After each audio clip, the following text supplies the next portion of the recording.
कक्षा 9 भूगोल की पुस्तक है समकालीन भारत भाग 1 अध्याय 1। अध्याय का नाम है भारत आकार और स्थिति। इसका पूरा वीडियो हम देख चुके हैं जो इसमें बताया गया है।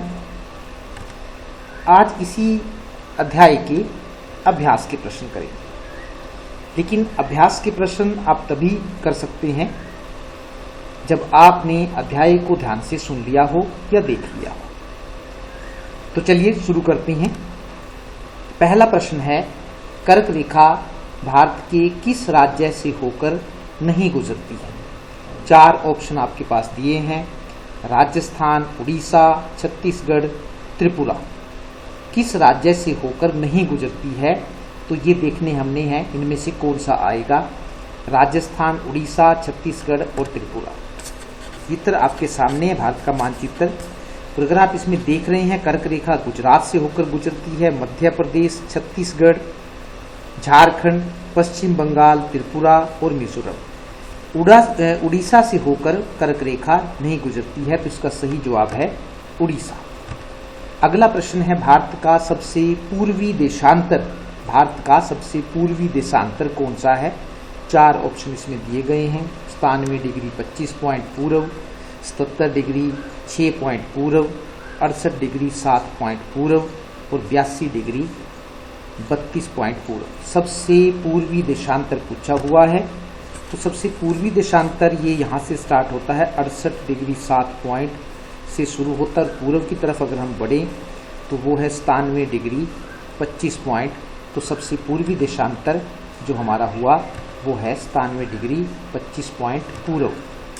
तीसरा प्रश्न है, उत्तरांचल, उत्तर प्रदेश, बिहार, पश्चिम बंगाल और सिक्किम की सीमाएं किस देश को छूती हैं? किस देश को? 4 ऑप्शन दे रखे हैं इसमें आपके पास, चीन, भूटान, नेपाल और म्यांमार। तो हम इसमें देखेंगे उत्तराखंड की जो सीमा है वो नेपाल को छूती है, उत्तर प्रदेश की सीमा भी नेपाल को छूती है, बिहार की सीमा भी नेपाल को छूती है, पश्चिम बंगाल की सीमा भी नेपाल को छूती है और ये छोटा सा सिक्किम है, इसकी सीमा भी नेपाल को छूती है। तो वो जो देश है वो नेपाल है। अगला प्रश्न है, ग्रीष्म अवकाश में आप यदि कवरत्ती जाना चाहते हैं तो किस केंद्र शासित क्षेत्र में जाएं? केंद्र शासित क्षेत्र पे जानना है तो पांडिचेरी है, लक्षद्वीप है, अंडमान और निकोबार द्वीप समूह है और दीव और दमन है। तो इन चारों में से कवरत्ती जो है वो जाना है आपने। तो वो कहाँ है? तो ये अगर आप भारत का मानचित्र देख रहे हैं तो इसमें ये लक्षद्वीप हैं, छोटे छोटे से द्वीप हैं अरब सागर में, और इन्हीं की एक राजधानी है कवरत्ती। तो वो जगह है लक्षद्वीप। तो उत्तर आ गया इसका लक्षद्वीप। 5वां प्रश्न है, मेरे मित्र एक ऐसे देश के निवासी हैं जिस देश की सीमा भारत के साथ नहीं लगती है, आप बताएं वह कौन सा देश है? मेरे मित्र एक ऐसे देश के निवासी है जिस देश की सीमा भारत के साथ नहीं लगती है। तो पहले हमने देखना है किस देश की सीमा जो है वो भारत के साथ नहीं लगती है। भूटान देखेंगे लगती है कि नहीं, तजाकिस्तान देखेंगे, बांग्लादेश और नेपाल। तो नक्शा आपके सामने है। अगर हम देखें, नेपाल की सीमा भी भारत से लगती है, भूटान की सीमा भी भारत से लगती है और बांग्लादेश की सीमा भी भारत से लगती है। इस पूरे मानचित्र में तजाकिस्तान का कहीं नाम नहीं है। तो वो जो देश है जिसकी सीमा भारत से नहीं लगती है वो तजाकिस्तान है। अगला प्रश्न है, अरब सागर और बंगाल की खाड़ी में स्थित द्वीप समूहों के नाम बताएं। अरब सागर और बंगाल की खाड़ी में स्थित द्वीप समूहों के नाम बताएं। दक्षिण में कौन कौन से द्वीपीय देश हमारे पड़ोसी हैं? दक्षिण में भी बताने हैं कि कौन कौन से द्वीपीय देश हैं जो हमारे पड़ोसी हैं। नक्शा अगर आप देख रहे हैं तो ये अरब सागर है। इस अरब सागर में लक्षद्वीप है जो द्वीपीय समूह है। बंगाल की खाड़ी में अंडमान और निकोबार द्वीप समूह हैं, ये भी भारत के हैं। और ये भी पूछा हुआ है कौन से द्वीपीय देश हमारे, तो एक ये द्वीपीय देश है समुद्र में श्रीलंका है और एक ये मालदीव है, ये हमारे द्वीपीय देश हैं।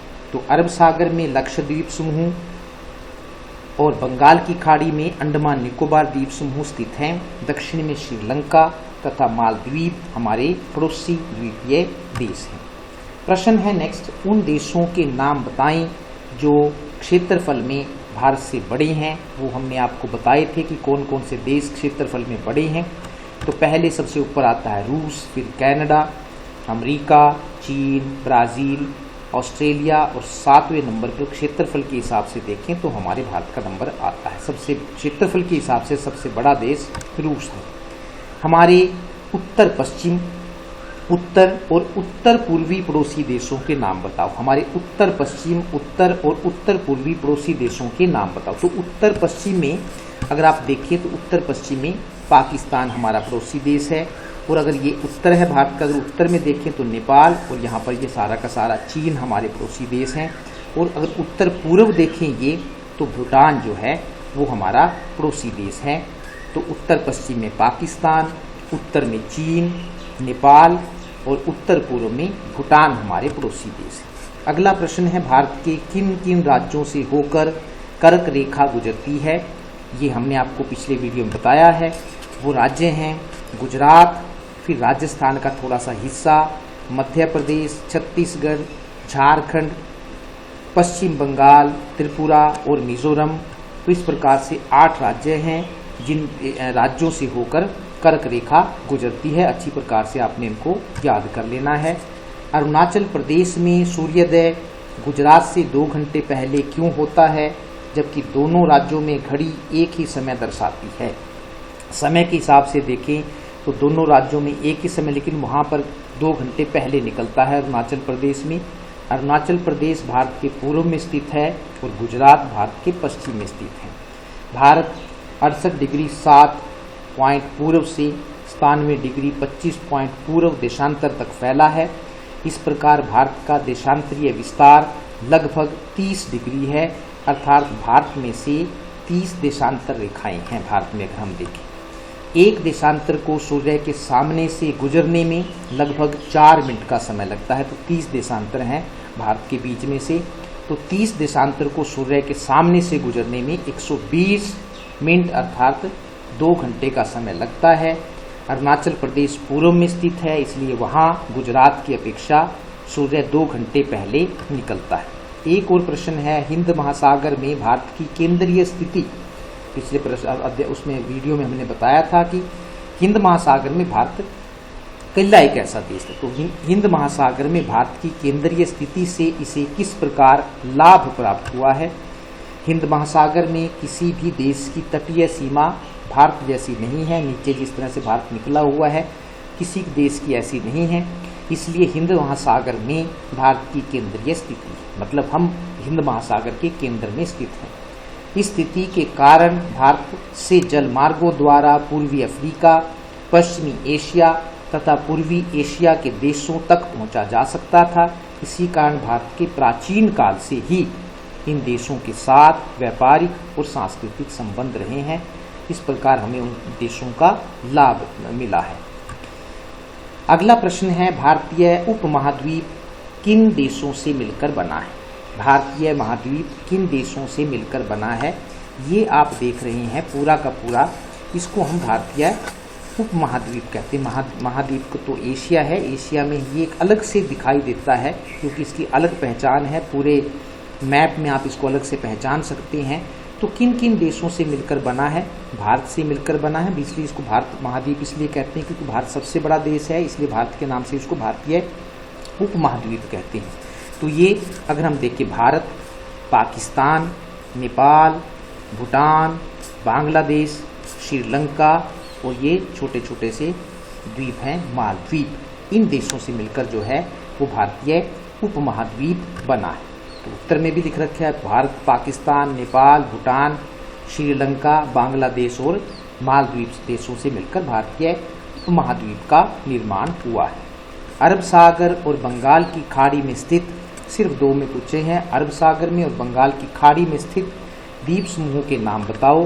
तो अगर हम देखें, दोबारा फिर नक्शा आपके सामने है। अरब सागर में लक्षद्वीप है द्वीप समूह, और इधर अगर बंगाल की खाड़ी में जाएं, ये बंगाल की खाड़ी है पूर्व की तरफ, इसमें अंडमान और निकोबार द्वीप समूह है। तो अरब सागर में लक्षद्वीप तथा बंगाल की खाड़ी में अंडमान निकोबार द्वीप समूह स्थित हैं।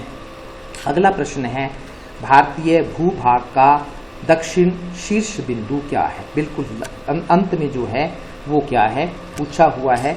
मतलब यहाँ पर दक्षिण, ये अगर उत्तर है भारत का तो ये भारत का दक्षिण है, और यहाँ पर कौन सा बिंदु है, कौन सा क्या नगरीय स्थित है?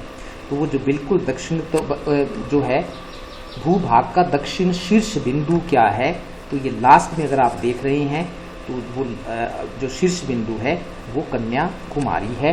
तो दक्षिण शीर्ष बिंदु जो है आपका अगर आपसे पूछा जाए तो आपने लिखना है कन्याकुमारी। तो कन्याकुमारी भारत का सबसे उत्तरी अक्षांश सबसे पूछ रखा है, ध्यान से अगर देख रहे हैं, सबसे उत्तरी अक्षांश कौन सा है? अगर यहाँ से चले, ये दक्षिणी अक्षांश है जो अब यहाँ से स्टार्ट होता है 8 डिग्री 4 पॉइंट, ये दक्षिणी अक्षांश है, सबसे उत्तरी पूछा हो। तो उत्तर की तरफ अगर हम बढ़े तो यहाँ से चलते चलते तो उत्तरी अक्षांश जो है वो 37 डिग्री 6 पॉइंट है, 37 डिग्री 6 पॉइंट उत्तर। तो आपने इसको याद रखना है, 37 डिग्री 6 पॉइंट उत्तर अक्षांश जो है भारत का सबसे उत्तरी अक्षांश। अंशों में अगला प्रश्न है, अंशों में भारत के मुख्य भूभाग का दक्षिणी अक्षांश कौन सा है? यानी कि दक्षिण में अक्षांश कहाँ से शुरू होता है? तो दक्षिण नीचे से शुरू होता है। तो 8 डिग्री 4 पॉइंट जो है वो दक्षिणी अक्षांश है। 8 डिग्री 4 पॉइंट उत्तर अक्षांश जिसको हम कहेंगे। सबसे लंबी तट रेखा वाला राज्य कौन सा है? भारत का सबसे लंबी तट रेखा वाला राज्य कौन सा है? एक बार मानचित्र देख लेते हैं, उसमें स्पष्ट होएगा। अगर आप देखिए, गुजरात जो है वो यहाँ से अरब सागर स्टार्ट हो जाता है। तो यहाँ से अगर हम देखें तो देखिए जो सबसे लंबी तट रेखा है वो ऐसे जाके वो गुजरात की है, बाकी सबकी गुजरात से छोटी है। तो सबसे लंबी तट रेखा वाला जो राज्य है, यानी कि जिसकी तट रेखा समुद्र को सबसे ज़्यादा छूती है, वो हम कहेंगे गुजरात है। अगला प्रश्न है, भारत और श्रीलंका को अलग करने वाली जल संधि कौन सी है? भारत और श्रीलंका को अलग करने वाली जल संधि कौन सी है? अगर आप चित्र में देख रहे हैं इसमें, और अगर माउस को देख रहे हैं तो यहाँ आपको ये श्रीलंका दिख रहा है, और यहाँ ये भारत, ये छोटी सी जो एक दीवार जो आप देख रहे हैं, एक लाइन नीली में उसमें माउस के जरिए, तो ये आपको मिली हुई दिखाई दे रही है, जबकि ये मिली हुई नहीं है, थोड़ी अगले वाले नक्शे में आपको अलग दिखाई देगी। तो पाक जल संधि पूछी हुई है भारत और श्रीलंका को अलग करने वाली।